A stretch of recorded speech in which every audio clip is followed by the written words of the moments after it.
Hello everyone, we are back with 11th episode of Road to Super Bowl, season number 2, when we take a look at perhaps more front office oriented style of thinking, how each and every single team from your beloved NFL can, will or should approach their try to reach Super Bowl upside or Super Bowl possibilities. Today we're gonna talk about Denver Broncos, and as you can see, I have a picture on the wall that has a player, Russell Wilson, in a Broncos jersey. So you could assume I'm a Broncos fan. No, I'm Russell Wilson's fan, and after last year, I'm kind of a Broncos hater in a way. And I just want to get it out of my system why I have such a, let's say, complicated relationship with this franchise, and I hope it won't bubble through in any case for when I'm trying to be as neutral as possible, giving grades and talking about this team, what I think they should do moving forward, how do I rank their offseason, etc. But obviously, the main reason for my, let's say, anger towards them is the way they treated Russell Wilson last year. And to me, it's kind of weird that let's say, affair just fizzle out very quickly, because from my understanding, what happened is they threatened Russell Wilson to bench him unless he takes pay cut, which I don't know if it's worth legal investigation, because it has some, I would say, marks of exaggeration. And second, it's weird that the league has, I would say, anti-tank policy. You cannot openly tank for sure, but somehow you can bench your QB, your starting QB that's clearly better than your backup, for non-football related reasons, not in terms of he did something bad with police and stuff, but because he doesn't want to take less money with you. You can do that. I mean, isn't that some sort of tanking?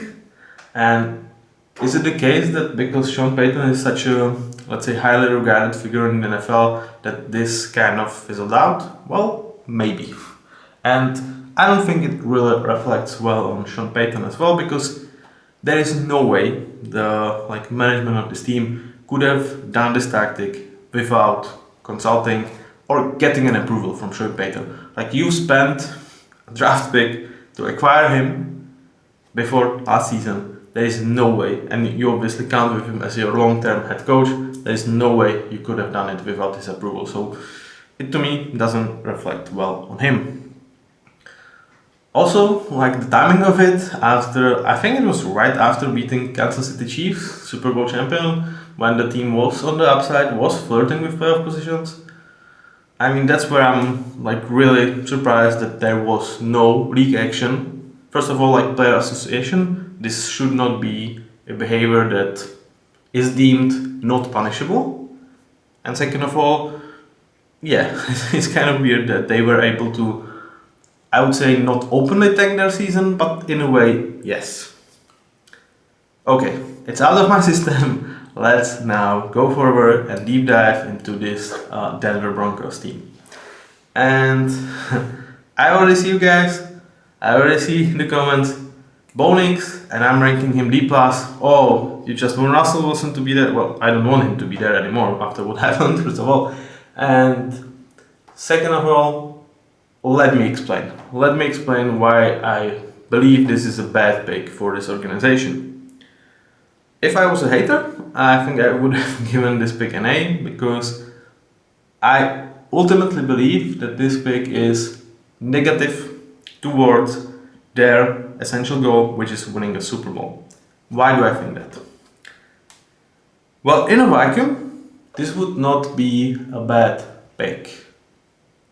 I don't think he's being overdrafted, considering QB market. Obviously, in terms of talent, he's more late first, early second, but with QBs, we all understand he's going to get drafted much higher, right?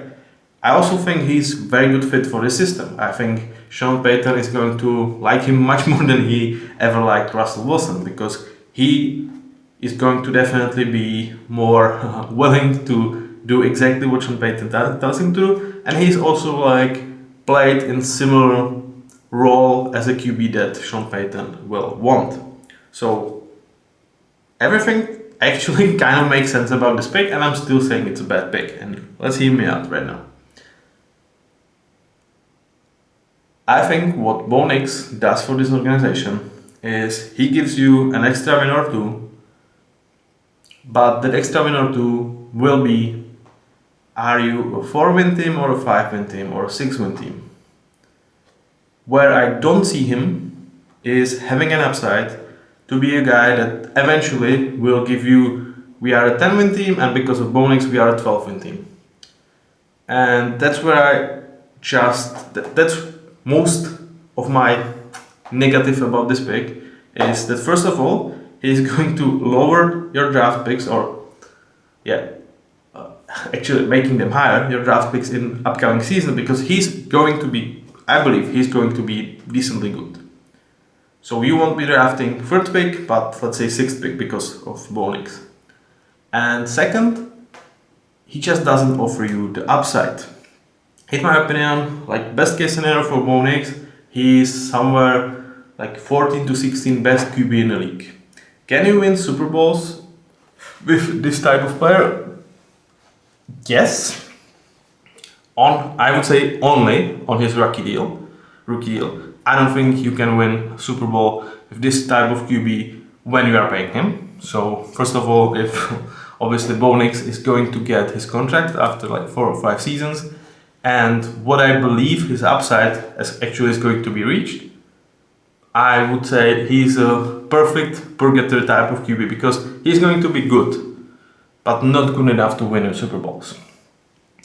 And where picking or like rolling with this type of quarterback prospects makes sense, where it can make sense even towards your Super Bowl ambitions, is if you have tremendous talent around him and you're like, well, we just need a guy that will do whatever we ask him to do, is going to be decently good at it, is going to slightly improve over coming years, but most of our roster talent can get paid because he is worth nothing almost because of his rookie deal, and we will make him look exceptional. I don't want to like diminish Brock Purdy, because I think he is kind of the highest upside of this type of QBs, where like I don't think he has any potential to be Patrick Mahomes, to be Joe Burrow. But he's a guy that will do whatever Kyle Shanahan asks him to do. He will execute on that very well, and because of that, that offense will roll. So he's really good for that situation, but is he going to necessarily win the games? No. So if you are drafting Bo Nix into a similar situation that Brock Purdy was drafted, I think that type of prospect can be hugely successful, can earn big contract, and can put you into a position to win Super Bowls. But Denver Broncos are not in that position, and they're most likely are not going to be for upcoming future. The reason for it is Russell Wilson trade.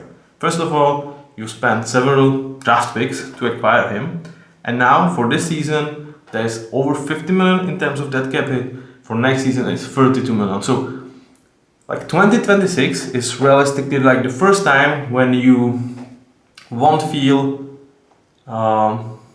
like the consequences of the deal.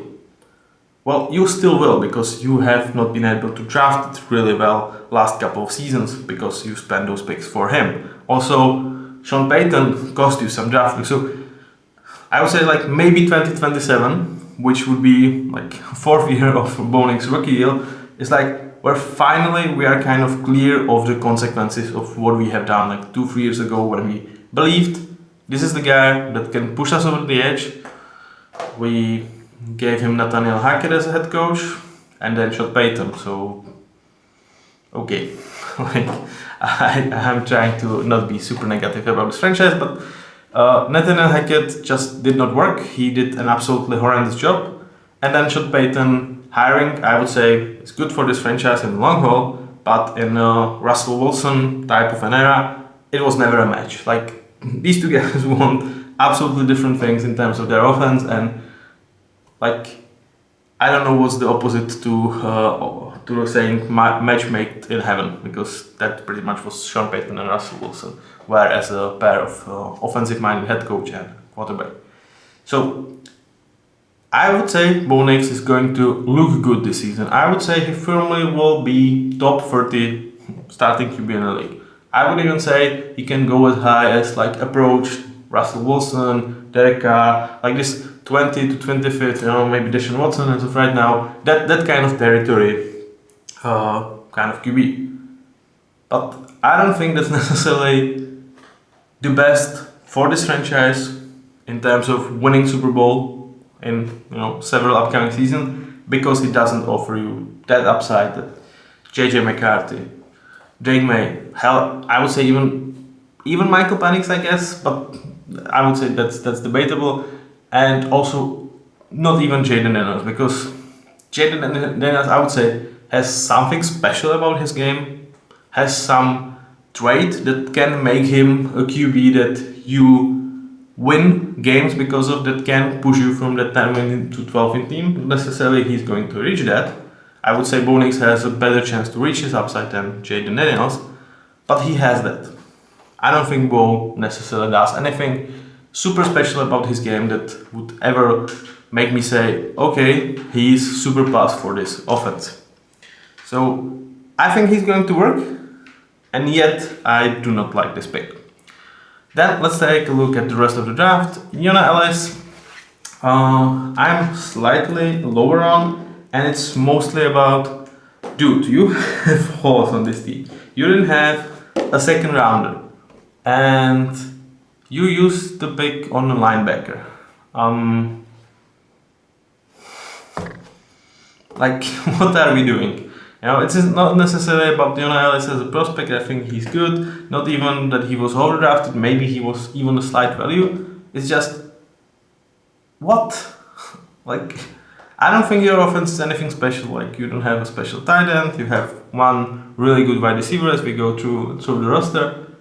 Some like nice enough running backs, but shouldn't you at least try to improve Bo Nix's chances to reach his upside? Like, why are you picking linebacker here? Like, that's my only problem with Yona Ellis is the position that you are taking when you don't have a second round pick. Okay, I would say enough said there. Then we go to hugely positive day 3 for the Denver Broncos, and here is where I really like this draft. First of all, Troy Franklin, what is there to say? Like, he is running wide receiver mate for Bo Nix. They have a chemistry already, and he is, I would say, as early as like 50 to 60, I would not be shocked if he was picked in this draft. Like, getting him number 102 overall is an absolute steal in my opinion. Like, I think first 2 picks of 4th round were huge steals, and like managers and front offices of teams that were having those picks, and I'm like, dude, how are these guys still in there in like day 3, And they were like, okay, we take the best guy available. And Troy Franklin is not only clearly the best, well, not clearly, but I certainly believe he was best wide receiver available, but he also absolutely fits Broncos, and he's there for Bo Nix. Like, I believe that it was Seahawks that traded with Broncos to give them this pick.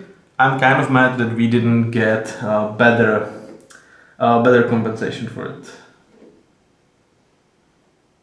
So because it was, we get 21st pick, 136, and 207 for exchange of this pick, and 245. So like 2 5th or late 4th rounders. But when you know how much I'm certain they would love it. They were like, oh my god, we want Troy Franklin. I would say that you could have got better Seahawks, but I would say, given the history of Seahawks and Broncos trades, you should be done. So like taking advantage of Broncos. So okay, I'm okay with that. Then Chris Abrams-Drain is really high upside player in my opinion. There is some worries about like his size in a way, but you are taking potential starter. I really believe he has a chance to start in this cornerback room. 5th round with an upside. I mean, love that. You know, position of need, position of high value in terms of NFL. You are getting a steal, and you are getting a guy that. This is exactly the type of guys that I feel like you should be focused on as Broncos with this situation. Like, okay, we know we are like financially fucked in a way. We don't have a special roster. We need to find Chris Abrams of the world, and mostly that's where I'm like critical of Bo Nix pick. And yeah, I'm gonna go to 100% on Bo Nix, where I would be much more happy if they were hoarding pick this year, trying to like get several possibly high influence players, you know, with high upside, rather than going for one that is QB with not that great of a potential. And let me take one last turn with that Bo Nix pick, where it's also part where I give it a D+, is I just don't see a team. Let me check very quickly. I just didn't seem to find a team that would be drafting Bo Nix in draft. Like, I really don't know. So let me roll with this. So next one was Raiders. Were they taking Bo Nix?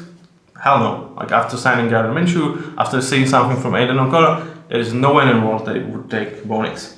Saints, after giving a hefty chunk of money to Derek Carr and having shit ton of positions of need, especially on the O-line, really close to no chance. Colts, Anthony Richardson, no discussion there. Seahawks, I think they clearly said, we have our potential high upside, still young QB in Sam Howell, that's why we spent like 5th round on him, and we trust Geno Smith, so I don't think Seahawks. Vikings, they just picked J.J. McCarthy. Bengals have Joe Burrow. Rams, they have Matthew Stafford. Could Rams be that team? Like where you are? No, because I think Bo Nix is the type of guy that you want to insert in your offense kind of immediately, not necessarily make him wait 2 or 3 years, because that's where you're losing most of the like good qualities that he has, because he can come and like I would say he's ready to play in a way. So I don't think that. Pittsburgh, they already made their moves for Justin Fields and Russell Wilson. No, I don't really think they would go with Bo Nix. Miami, no, they are committed to Tua. Philadelphia with Jalen Hurts. Jaguars with Trevor Lawrence. Detroit, Jared Goff already committed. Packers with Jordan Love. Bucks committed to Baker Mayfield. Arizona, Kyler Murray. Kansas, obviously. Dallas. I mean, Dallas. Alright, I would hear Dallas' name as a team that would actually be interesting to what Bo Nix has to offer, because I don't really see them paying Micah Parsons, CeeDee Lamb and Dak Prescott and being successful. So maybe Dallas, but that's pick number 29. So don't tell me that you couldn't trade down to like go to pick 25, 26. I would say at that point, no defensive player was off the board. Don't tell me there were no teams that wouldn't want their pick of choice of the best defensive player that they feel like is in this draft. Like, because those guys were still up. Don't tell me nobody would want Brock Bowers, right? Like, it's hard for me to believe that you couldn't trade it down and still get Bo Nix. So if you trade it down, let's say to pick 20, 25, and then you take Bo Nix, the grade immediately changes.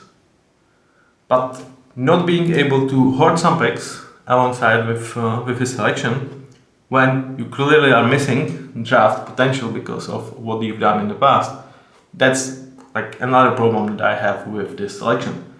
And if you say, well, what if someone took Bo Nix? What if you are wrong in your, what if Dallas jumps someone, or Giants, who might be the second team, I would say, still have potential and like desire perhaps to draft Bo Nix?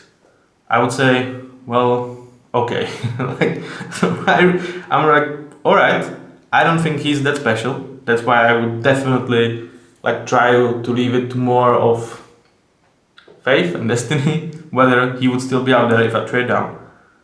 But yeah, so if he was that special, obviously, if this was Drake May, as I was like, I don't think Patriots should choose Jaden Daniels if he's out there, but when Drake May was, there's no way you should trade now. But with Bo Nix, it just feels this way to me.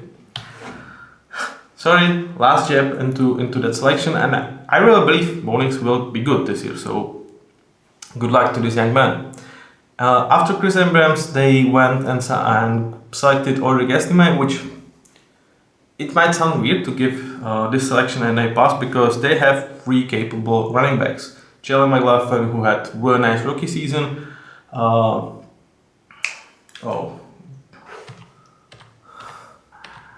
Javonte Williams, I wanted to get his first name right. Who again had a nice rookie season, but after that struggled with injuries and last year didn't look that well. And they have some IGP, right? So why I still am really high on this pick? Well, because neither of them, I believe, has really great potential in my opinion. I think Javonte Williams probably, those injuries just are a bit too much. Jalen McLaughlin, there's a reason why he went undrafted, so I would say he's nice running back number 2 somewhere in his career and some experienced veteran, but Ulrich Estime gives you that upside to be potentially number 1 guy. Once again, those are the type of players and risks that when you are going with a guy like Bo Nix, so with the exception of John Ellis, I would say they really went about it the right way from day 3. Then Devon Vaughn, Nick Gargiulo, nothing to say about these guys. So let's talk about the roster, and we start with Sean Payton as offensive-minded head coach. Again, these rankings are for his offensive prowess, not necessarily for his head coaching or his... no, I'm not going into that. So B. Some would say I'm lower on him, and maybe I am, but he didn't coach for a couple of seasons. Last year, I mean, that offense wasn't badly coached, but it's like, you have to do what I want you to do, otherwise it's not going to work approach.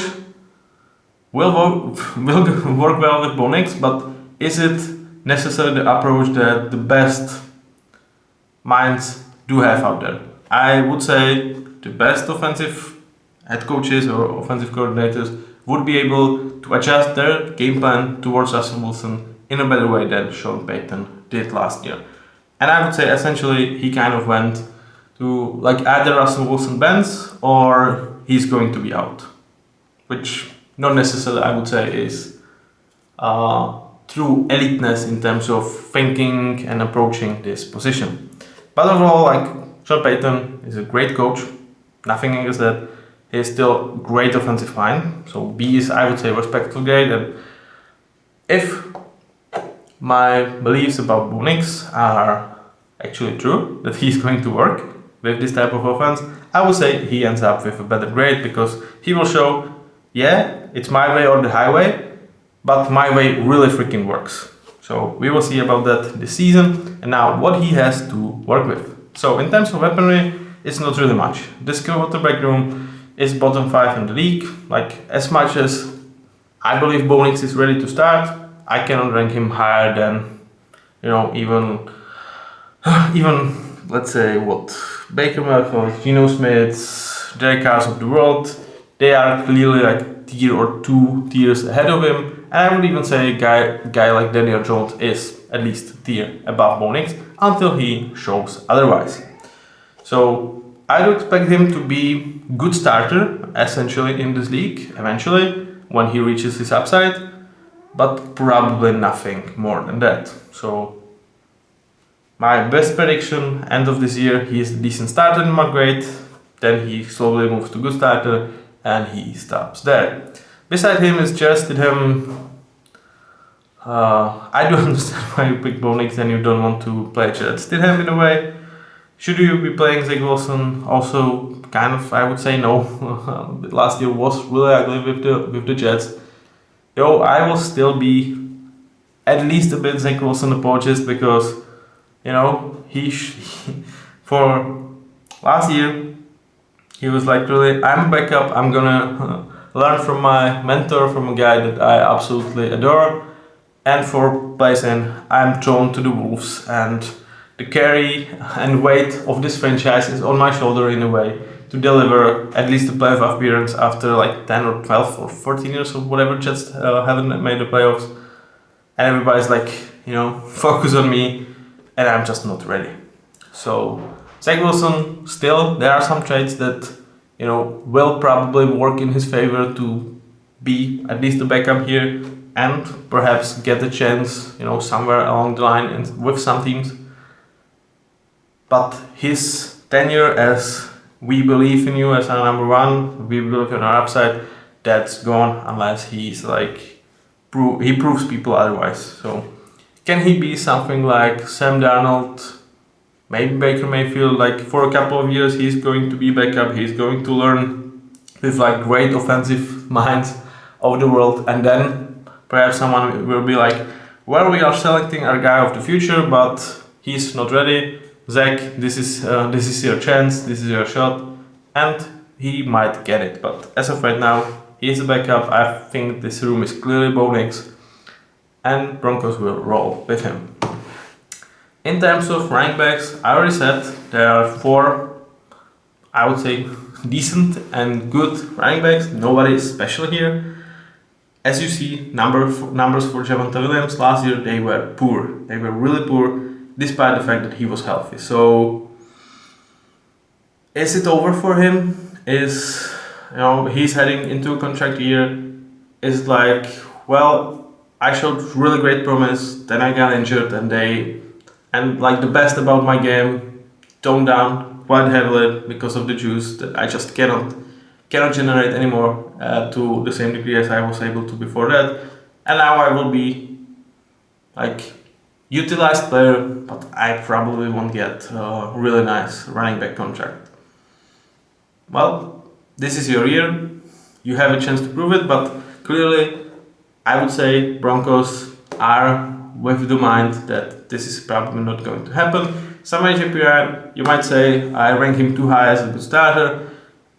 I'm a huge fan of what he can do after the catch, and I would say for this room he complements quite nicely that you have some guys that are like better runners than him. So maybe a good starter is too rich for him. He's definitely like on the edge with just a decent starter for me. But whenever I saw Samaje Perine play, I thought I see a good NFL player. Behind those two guys, we have Jalal McLaughlin, who looked really nice, but obviously, as you can see, on a shorter span of carries, shortened span of time, and we will see if he can deliver this season, if he can carve bigger lore for himself, because, well, it's crowded room, because Rodriguez will definitely want his piece of the cake as well. So I would say this is, in a way, approach for Broncos. They have a lot of players that can play or are not necessarily super bad, are like decent starter to good backups. So slightly negative for what do you like, but they have a ton of them. Like 4 running backs that either one of them can play, but I would say Jalal McLaughlin probably doesn't have that upside. Like he's shifty, nice, small running back, which seems to be shifting towards that meta with like guys like Jahmyr Gibbs, Keaton Mitchell, etc. But I would say essentially the league is going to caught up how to stop this, let's say small guys, and I don't think his potential is anything crazy. Before the estimate, you have that potential that you probably don't have with Javonte Williams nor Samaje Perine. It's decent enough room, but nothing you, as an opposing team, you are worried. For Sean Payton, I would say this kind of fits his style. For whatever situation, I will put out the guy I believe I can trust the most. So for what it's worth, I think he likes to have crowded room, or no, he can work with less talent, more crowd approach better than I would say other offensive minds. So that's also why I kind of trust that they build it this way. And also, again, slight kudos to the front office. I think you kind of have to when you just don't have high draft picks, you don't have cash to pay the top free agents. You just need to throw a lot of things at the wall and hope something sticks. In terms of wide receivers, I think the conversation here is actually quite simple. You have Courtland Sutton as a really good player, but as one of the worst number one wide receivers for any team in the league. This is not a knock on Courtland Sutton. I think he's an impactful starter, really good player. I think that developed actually really nice chemistry with Russell Wilson last year. But ideally, he's your number two. He's not your number one. And then you have four players, again, kind of a trend here, that are there to fit two positions, two roles. So with Josh Reynolds and Tim Patrick, you have guys that should work middle to short in terms of where they will get their targets, where they will get their work done. And they're kind of similar skill set, similar type of a player, similar quality. With Josh Reynolds, you are getting a guy that is actually healthy. Unfortunately for Tim Patrick, that has not been a case for a couple of seasons. So it's most likely going to be Josh Reynolds' spot in a way. And then if Tim Patrick is healthy, you will give him some snaps, but at this point of his career, you are not counting on that. And then you have Troy Franklin and Marvin Mims to be your deep threat guys. And again, Marvin Mims was here last season, played quite well. It's his second season, but Troy Franklin has this chemistry with Bo Nix, so this competition, I would say, is going to be much tougher. Perhaps one of them can develop some, let's say some other wide receiving skills, not to be not only deep threat, but mostly deep threat threat. And perhaps we see a room that Courtland Sutton, Marvin Mims and Troy Franklin can play together, but as of right now, I would expect Courtland Sutton, Josh Reynolds, and either of these two guys to be the primary trio that goes out there. I would say Marvin Mims is a better player. Troy Franklin comes with better chemistry, so pick your poison. Can I see kind of a split between them? Like deep traded by a committee, one draft is yours, one draft is yours. Perhaps. They are both young players. This season for you is not about winning Super Bowl, so getting to understand who is better, giving them both opportunities, I have no problem with that. But again, is this a room that elevates you? No, it's an minus for you. It's not necessarily a horrible room, but towards this to be a plus room, you would need to have at least one guy of similar quality to Courtland Sutton, and you just don't. And then we go towards tight ends, and all these three guys, if I had good backups with them, I don't think you could say that I'm necessarily wrong. Like those numbers for Lucas Crew and Drake Dulcich look really bad for their blocking prowess, but you have to remember this is their total snaps, the 166 and 32, so those numbers are on really short sample size. So who is going to start? Most likely Adam Troutman, probably is the guy that this team trusts the most. Greg Dulcich is a guy that probably has the most upside, but even there, upside is probably good starter, nothing else than that. And Lucas Crew kind of is a mixture of these two guys, but 90% of what these guys do good. So this is a room that again provides a lot of bodies, but no one you are excited about, which is pretty much the theme for this whole offensive side, with I would say one exception of Courtland Sutton. Other than that, it's a lot of bodies, and perhaps you will find someone from that to emerge as a positive player, but you don't necessarily have it right now, and that's what we are ranking these players, is their current ability in my eyes. Now let's talk about the offensive line, and here the conversation turns pretty nice because Broncos has or do have one of the better offensive lines in the league. Okay, let's say above average. I would say they are flirting with top 10. I would say they are not in it, but it's like really above, like about that 10th best offensive line in this league. It starts with Garrett Bowles and Mike McGlinchey. Garrett Bowles, absolutely your franchise tackle. To me, he's definitely flirting with a great of amazing starter. I would expect him to reach that quite soon in my eyes. I really, if it was out there already, I could not blame myself.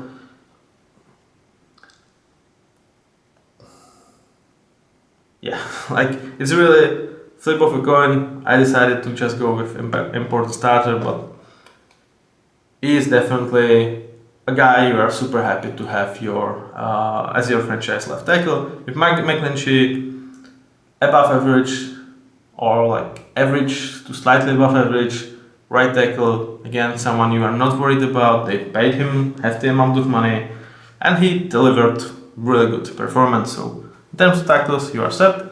And unlike most teams, you actually have good guards or above average guards for sure. With bad powers, you have a solid player that won't be a problem but won't be positive for you.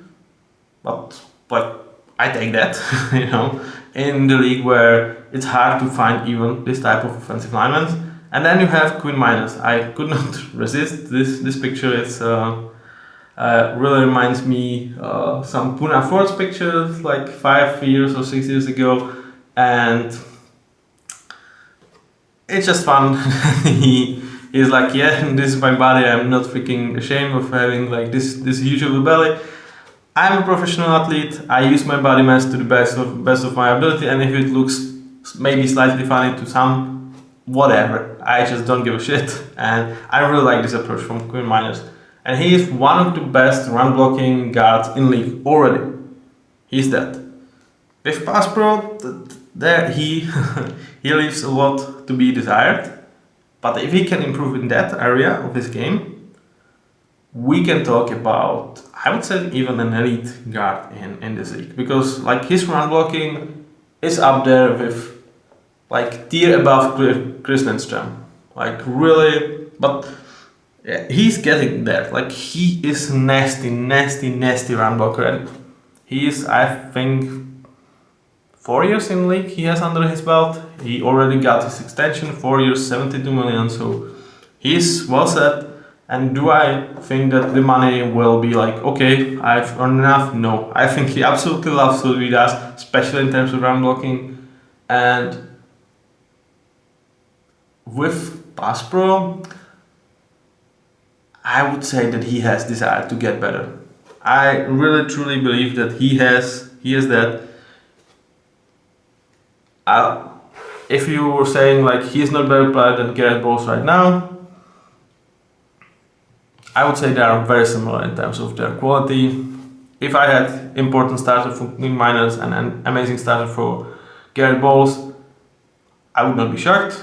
When I was going through their numbers, through their tape, to what I see, I just saw something special about Quinn that I do not necessarily see in Garrett Bowles' game. Though it's really like exceptional run blocking and like please get better in terms of pass protection.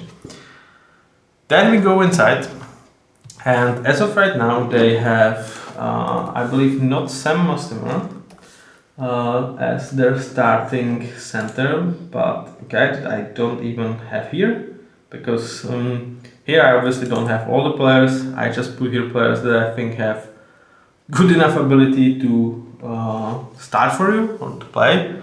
And Luke Wattenberg, who is currently set up to be their starting center, like in my grades, he is a solid backup and not a guy that I would be comfortable starting. But I would say they are kind of right and believe that Well, first of all, we could not find anyone better. And second of all, if our weakest link by far is our center and we really trust our guards, which is the case here, it's the least impactful like hole that you can have in terms of your whole line. And I would say they will be able to scheme around his, I would say, not NFL starting caliber qualities. That's the offense. If there is anything special about it, it's definitely this O-line. But do I trust that Sean Payton is going to put that like 15 bodies that he has in terms of running backs, wide receivers and tight ends, and even like quarterbacks into the best positions towards the succeed? Will he make them look better? I trust that he might, and if that's going to be the case, he will definitely go with my grades up for sure. But I want to see that first before I will make that move. And then we go to the defensive side of this team with Vance Joseph as their defensive coordinator. And boy oh boy, what a start it was for Vance Joseph coming back to Broncos last year. Like, they were historically goddamn awful. Like 70 points from Miami, above 30 from Washington. It was super ugly. Despite that, they were still in playoff contention, beating Chiefs later in the year before they tried that nasty thing on Russell Wilson. Yeah, I am mad about it. Like, I tried not to put it in my rankings, but occasionally it just bubbles through. I'm sorry, guys, if it's really like too much of noise. I'm sorry for that. But I'm passionate about football. I'm passionate about the situation. And this is just my way to showing it.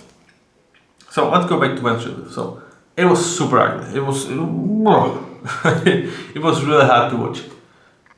And then he kind of turned it up to provide Broncos with good enough defensive play actually. So post week 5, week 6, that defense step up like 2 or 3 levels, and I would say kudos to Vance Joseph to like not break under the pressure, because after that 70 burger from Miami, there were so many people calling for his head, like not obviously to kill him, but to be sacked, of course, because of course he has history with Denver that also was not the most successful in terms of his head coaching there.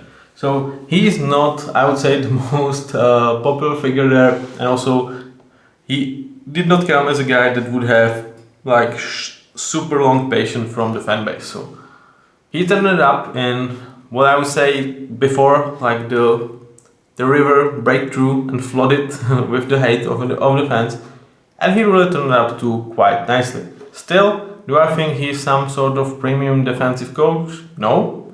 But if he can continue to what he, I would say, started to build late last year, I do expect my grade to be slightly better end of the season. And he doesn't have necessarily bad crew to work with. There is some talent on this defense, and let's go and look at it. So we start with Edge, and it's kind of similar to what we were talking about with some of the offensive weaponry. There's actually several players that can play. John Frankenmeyers, Jonathan Cooper, Baron Browning, and Nick Bonito. But unlike for what you have in terms of offense, for most part, you have very, very interesting upside with some of these players. And if Broncos somehow, someway, during the rookie contract of Bo Nix is actually a team that you have to count on when you are talking about Super Bowl contenders, I would say here would be the reason why. Nick Bonito and Baron Browning, they both have shit ton of athletic upside that if it develops, this could get really nasty, and they could have one of the better defensive lines in football. Like, these two guys have the potential. Will they realize that? as you can see last year, Browning had to deal with some injuries. GMaty was still more of that slightly more rotational player, not necessarily like starting every single game or like playing as much snaps as he could. But that potential is absolutely there. But you have to realize that. With John Franklin Myers and Jonathan Cooper, you have really good pieces that will play, will deliver you good football. They are both good against run, good in terms of pass rush. Obviously, John Franklin Myers is better out of these two. He also is not like necessarily the typical edge. He's going to be more like defensive tackle, like sort of hybrid in this role, more of like defensive end rather than edge. So really quite a nice room with a lot of potential. And if there is reason to be excited for this Broncos team, I would say this is the room. This is probably the best room that they have in terms of if we are ever special, these two guys are the reason why. Next to, I would say, Quinn Miners and that offensive line. When we go inside, it's not necessarily a bad conversation, but I don't really see any of these guys being more than what they are right now. Zach Allen, DJ Jones, Malcolm Roach, I would say they are all maxed out. They give you decent enough play, but they are like definitely above average unit in terms of, not above, like below average unit in terms of league. With DJ Jones, you might take a look at his PF upgrades, like shouldn't he be like a good run defender? Well, he is one of, like I would say, few true nose tackles that really players knows having to go against double teams a lot. So he is a space eater, he won't give you anything past, but he will give you a mathematical advantage that Vance Joseph and the company should be able to work with. Second, I think he kind of is a nice surprise that he is what he is, but I don't think he is going to be anything more. And Malcolm Roach, obviously a guy that Sean Payton is familiar from either through Saints personnel or even working with him there. So guy that just makes sense here to be your backup. Now we talk about linebackers, and this is another, I would say, today's NFL typical room. Like you have good enough number one guy, like Singleton, and then you have kind of let's say lost talent in Cody Barton, because once upon a time he was believed to be successor to Bobby Wagner in Seattle, and he just never reached that potential. Again, decent starter is perhaps even a bit rich for him. Again, one of these guys that I really have on the edge of my rankings. So room that is not necessarily horrendous, but is no plus for you for sure. So another under average room, but I would say generic in terms of like this is how a lot of rooms in the NFL looks like. Either teams are not looking for good linebackers, or they are hard to come by, or most likely the team just believes the linebacker is not as valuable position as of right now in terms of NFL. So that's kind of the situation of linebacker position right now. Then we go to the safety room, and my grade for the safety room is E, which is obviously quite a bad grade. And the reason for it is like you just don't have much here. PJ Locke, Brandon Jones, and Caden Stearns. I would say similar room to what you have in terms of tight ends, but tight ends we don't like grade as an individual unit, but they are part of the offensive pass weaponry and some part of even run. And this guys is like similar to that, but even like half a tier less. So it's really nothing special. Where you might get excited is Caden Stearns. I think he has a potential to be good starter in NFL if he reaches like his total upside, even important starter. So if you want to look for some perhaps positivity with this room, I would recommend you to watch Caden Stearns, who unfortunately you could not watch last season because of injuries. Let's hope he will be healthy and he can play this season. Where you have, I think, problem is signing Brandon Jones. Like, I do understand that you want a guy that is going to give you some level of play, and Brandon Jones is not necessarily a bad player. But the signing price, 3 years, 20 millions. Why, man? Why? This is just like 8 millions too much for a player of his qualities. One good thing I will say about that is you have a way out after season 2 that only leaves like 2 million in terms of that cap hit, but I just don't understand why you are taking actually like a big chunk of money in a way where you don't have really money. You are spending it on a position where you have some guys that can develop and you are kind of slowing them down in a way on a player that at his best is a decent starter in the league. That's one of the moves that I just didn't understand. Again, this is the position. One last time, I would say, I mentioned Onyx in terms of his draft. If you trade down, I would say you can get some second rounders, some third rounders, in a process of trading down, perhaps even twice from the 12th position.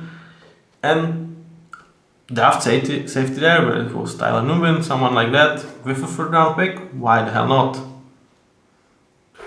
And we have not mentioned like Jonah Ellis here in terms of linebacker room, who is that kind of backup for them that they've gotten with 76 pick. Yeah, Jonah Ellis. So again, if we had a couple of more bodies, I would say you had ammunition to draft yourself a safety. As of right now, you decided to to go with PJ Locke and Brandon Jones. Yeah. Okay, I think let's move from that. That safety room is a weakness for you, and it needs to get kind of covered up with secondary, with the rest of the secondary in terms of cornerbacks. And fortunately for you, you have, I would say, top 3 cornerback in the league in Pat Surtain. Do I think he is in the same category as Sauce Gardner? No. Do I think he's elite? No, nevertheless, I absolutely do. Despite having a down year last year, as you can see, his interception production was not necessarily there, and it's not like with Sauce that he was completely shut down, because 93.9 passer rating when he was targeted is definitely not something that you are going to write home about. So he had a down year. He definitely didn't play like Pat Surtain we all know and love. I would say just the down year, but definitely something to watch. Even with that, he still provided you really great play, really positive play, and even if he would continue to be just what he was last season, you are super happy to have him as your number 1 corner. So, really special player. Let's hope he can keep the elite status. Perhaps it's going to be time to put it down slightly to just amazing if he continues to play just like he did last year, which I believe was his worst year in terms of his career. When we don't count rookie years. For a lot of players, I'm like, well, rookie year, kind of, I give you the pass no matter how you look like, though I'm not certain that Pat Surtain was actually a bad rookie year, but after that, I think this was kind of his worst year. Next to him, you have, again, kind of a team, you have players that they can play. Levi Wallace, Jaquan McMillan, and even Damar Mattis as your, I would say, first backup from the bench. Is guys that do make sense. Would you like to have someone better than Levi Wallace as your number 2 corner? Yes. But it's hard to get that, and we're talking about really nice scenario. So in a scenario of you have 60 million dead cap money, should you even be thinking about having someone better than Levi Wallace as your number 2? Well, then we are talking that probably not. Like, you just don't have the money and talent and draft picks to throw around. So you are okay with having Levi Wallace and Jack Van Mulan as a decent starter for a slot room. Again, you put it into conversation with Pat Surtain. You have backup in Damari Mathis, and I think we are talking about top 5, top 7 cornerbacks room if Pat Surtain is not is slightly better than he was last year, or if he is what I believe he was looking as the years before. So really nice cornerback room, makes sense. Those players are good. Both Jack Van Mulan and Levi Wallace are also like really flirting with that good starter grade for me. So maybe if you are questioning like how this is A minus, because you know for some decent starter I'm saying they are more towards that good backup grade. If you are more towards good starter, if you would go about this in terms like Madden rankings, this is 5 points difference in a way, like between someone who is just good starter and who is really close to being a good starter. I would say, let's say 5 points would be really to put you in like numbers perspective. So that's why I'm actually really happy, and I believe this is really good cornerback trio. So this is this is Denver Broncos roster. I think team is we have a lot of players. Sometimes I disagree with their choice of those players, especially in terms of veterans that they decided to pay and play. Mostly, it's Brandon Jones. But even like, do I necessarily think that Josh Reynolds needed to come here? Perhaps I would be more happier to see Marvin Mims try to develop other facets of his game and let Troy Franklin be the deep threat. Do I necessarily, despite liking Samaje Perine, do you need that guy in that room? Shouldn't you just go with Charles McLaughlin, finding out what you have in Jonas Williams? I'm really sorry, but the names are not my best. Javonte Williams, especially first names are really not my strongest forte. And you see what you have in Rodriguez. So I would probably like it more if some of the positions were a bit trimmed and you would go with less current ability players but with higher upside to give them as much snaps as you can, because again I don't think this season your plans are necessarily nowhere close to playoffs, and I would say it's going to be hard for next year as well because of 32 dead minimum cap hit that is there because of Russell Wilson's contract. So I would be focusing on giving those guys the most reps I can, aiming for the 2026 year. I would say whether it's Sean Payton's ego, whether it's we want to gain trust of this fan base, because like last 2 or 3 years we definitely did not. I'm not sure why they are, like I think they are making conscious effort to be like one win team better than what they would be if they were given those opportunities to the younger players. And they are doing that with still, we are talking about 1-digit types of wins. So nothing, actually I would say you are going against your future's best plans.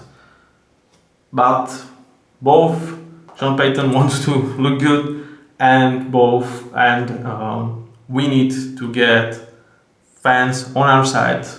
I would say both of the reasons are kind of understandable when you are going for this approach. So what I think their floor is, what I think their upside is. I would say that their floor, because the division is definitely not the hardest, is actually, I would say 6 wins. I think they actually have a quite nice floor because they are really kind of injury proven. Like if several players goes down, there are most likely backups for them that are just as good. So they are one of the teams that really won't struggle if that's the case. I do believe that Bo Nix will be successful in this offense. and Sean Payton is still good. Yeah, I think that this team actually has some talents, but at the same time, this is probably going to be one of lowest spread that I have for any teams. I would say the upside, if things go well, is kind of 8 wins. Yeah, I really feel like that's what I would say. Not necessarily 90%, but 85% of like probability goes. I would say is there. They are good enough to get those wins, especially in this division. If they were in different division, we would be having a different conversation. But I just cannot think that they would lose. Like they would go for less than 2-4 in this division. I would say most likely. But again, will they go above 3-3 in this division? I just don't really see that happening. So to me, they are really kind of in that space that I just don't see them to be totally shit. But I have really no faith for them to be a playoff team this year. So 6-win team. Like I said, in terms of long-term approach, I don't think they necessarily went about it the right way, especially with their first pick. But will they restore sort of faith of this franchise? Will they have something to be happy about, those fans? Because Bo Nix, yeah, I think so. So that seems like the goal for them, and I think that's the goal that they can meet.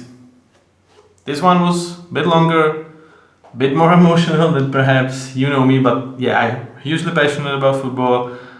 This story last year was really tough to process for me because, yeah, like I really like Russell Wilson. And yeah, that's pretty much it.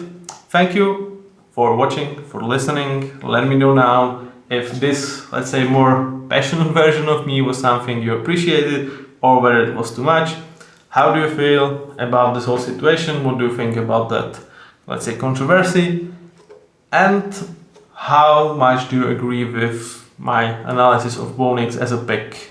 In terms of really, what are we trying to talk about here is winning Super Bowl. That's the ultimate goal. That's what we are trying to optimize our journey for. Thank you. See you with the next one. Bye bye.